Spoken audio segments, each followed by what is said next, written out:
Hello friends, let's see if ChatGPT or any other AI solution can solve real life issues.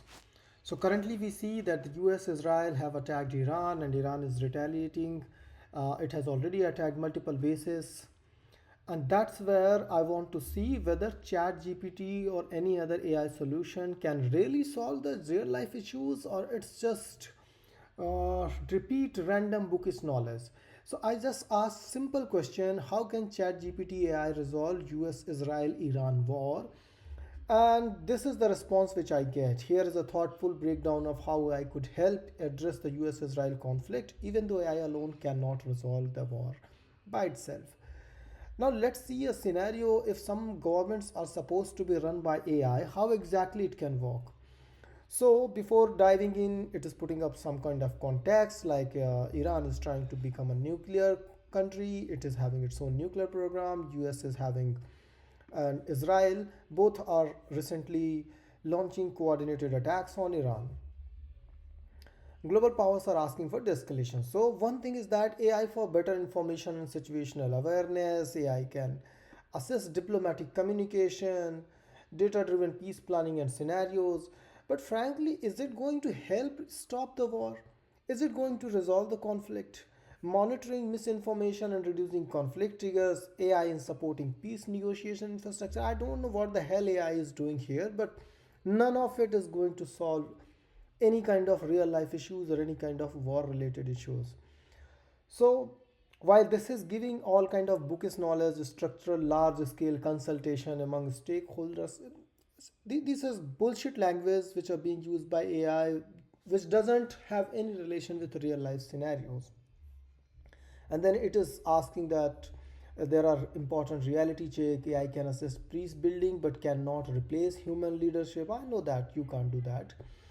This bottom line is AI cannot end the US Israel Iran war.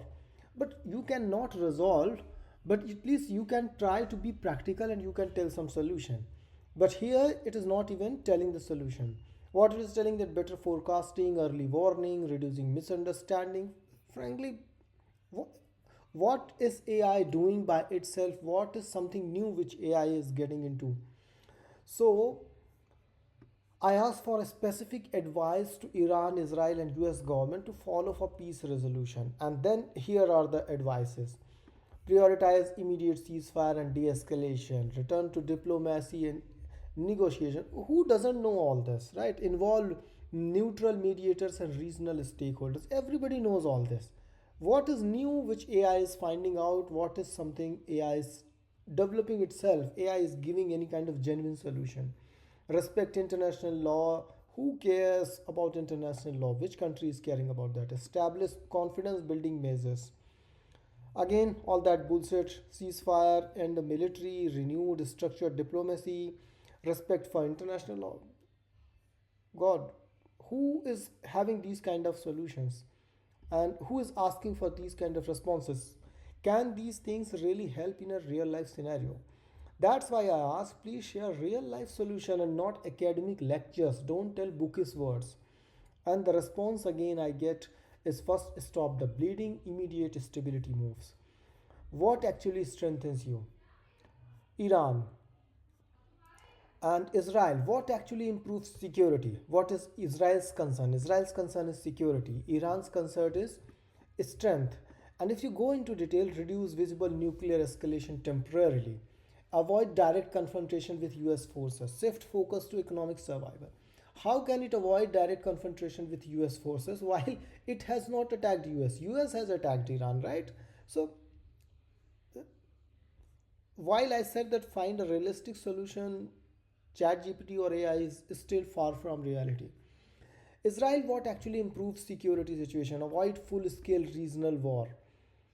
Strengthen defensive alliances quietly instead of public escalations.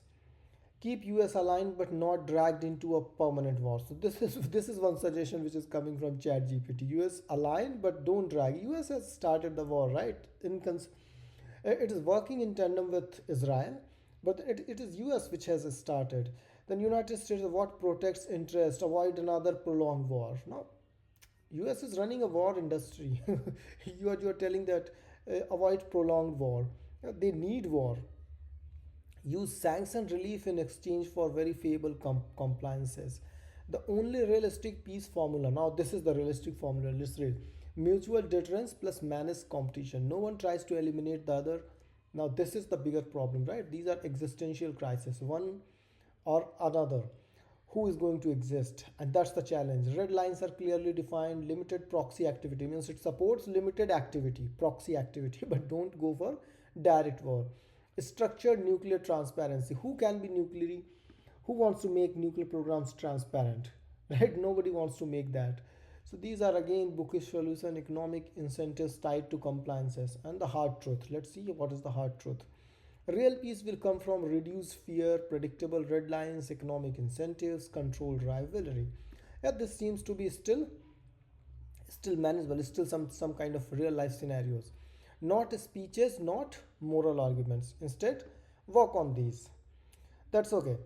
Then I asked it draft an email to all three leaders and advise.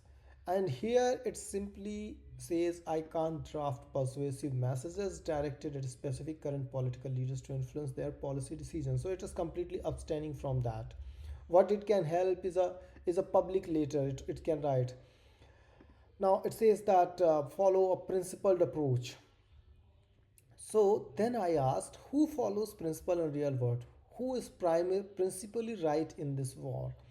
And this is where again it is giving the bookish information. It is not taking any stance. If the principle itself is self-defense, then Israel argues that it is acting to prevent existential threat.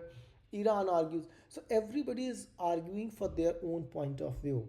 And even AI is not able to reach to a proper kind of conclusion. If principle is sovereignty, then striking another's country territory violates sovereignty. If principle is civilian protection, then air strike, missile strike, proxy warfare all create civilian sufferings. But it is telling different point of views. It is not telling what exactly is right, who exactly is right. If the principle is long-term regional stability, then it is this. One side strikes, the other retaliates, each claim deterrence, civilian pays.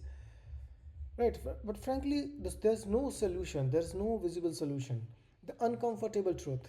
And that's what I see that AI, despite being so advanced, having so much data, frankly, it can't reach to any kind of solution or any kind of actual decision making. And that's where AI fails. In geopolitics, states don't operate primarily more on principle, they operate on security, power balance, domestic policies, strategic deterrence. And who is principally right?